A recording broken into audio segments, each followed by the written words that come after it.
Hello friends, আমি S M অনন্ত smcreative.net এর পক্ষ থেকে আপনাদের সবাইকে স্বাগতম। আজকে আমরা খুব ইন্টারেস্টিং একটি বিষয় নিয়ে আলোচনা করব।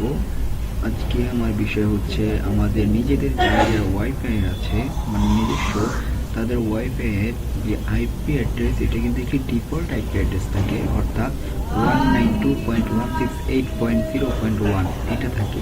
তো আমরা এটাকে কিভাবে চেঞ্জ করব? তো চলুন শুরু করা যাক।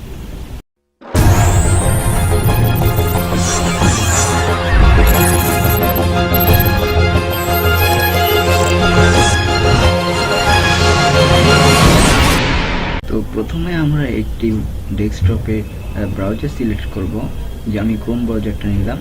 ক্রোম ব্রাউজার সিলেক্ট করার পর আমি এখানে সার্চ বারে টাইপ করব 192.168.0.1।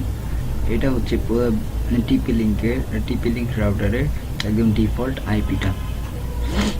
আর টিপি লিঙ্কের যেহেতু ব্যবহারকারী বেশি, তো আমি টিপি লিঙ্কটা নিয়েই টিউটোরিয়ালটা বানাচ্ছি।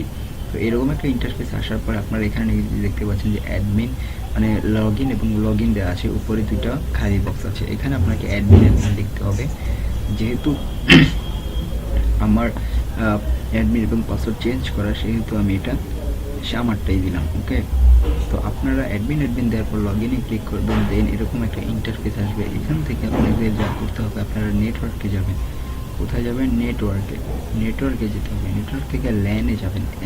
ল্যান মানে হচ্ছে local area network. Local area network থেকে এই যে আইপি অ্যাড্রেস এখানে দেখতে পাচ্ছেন 0.1, আমি এই দুইটা কেটে দিয়ে 1.3 দিব। যখন আমি এটা সেভ দেব, আমার রাউটারটা রিস্টার্ট নেবে এবং উপরে দেখতে পাবেন যে আমার যে সার্চ বারে যে আইপিটা এখনও দেখাচ্ছে যে 0.1, এটা চেঞ্জ হয়ে 1.3 হয়ে যাবে এবং আমার ওয়াইফাইটা ডিসকানেক্ট হয়ে যাবে। ডিসকানেক্ট হওয়ার পর সাথে সাথে আবার কানেক্ট করতে হবে। এই জন্য আমি আগে থেকেই প্রস্তুত হয়ে আছি, যে ডিসকানেক্ট হলে আমি কানেক্ট করতে পারি। তো আমার রাউটারটা রিস্টার্ট হচ্ছে, আমার ওয়াইফাইটা ডিসকানেক্ট, যে আমার আইপিটা চেঞ্জ হয়ে গেছে এবং রাউটারটাও ডিসকানেক্ট হয়ে গেছিলো।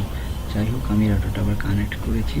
সো ফ্রেন্ডস, আশা করি আপনাদের কাছে আজকে আমাদের এই টিউটোরিয়ালটি ভালো লেগেছে। আর ভালো লেগে থাকলে অবভিয়াসলি থামস আপ একটি লাইক দিবেন এবং একটু কমেন্ট করে জানাবেন আপনাদের এরকম আইপিটা চেঞ্জ করতে পেরেছেন কিনা। অ্যান্ড সাবস্ক্রাইব তো অবশ্যই করবেন।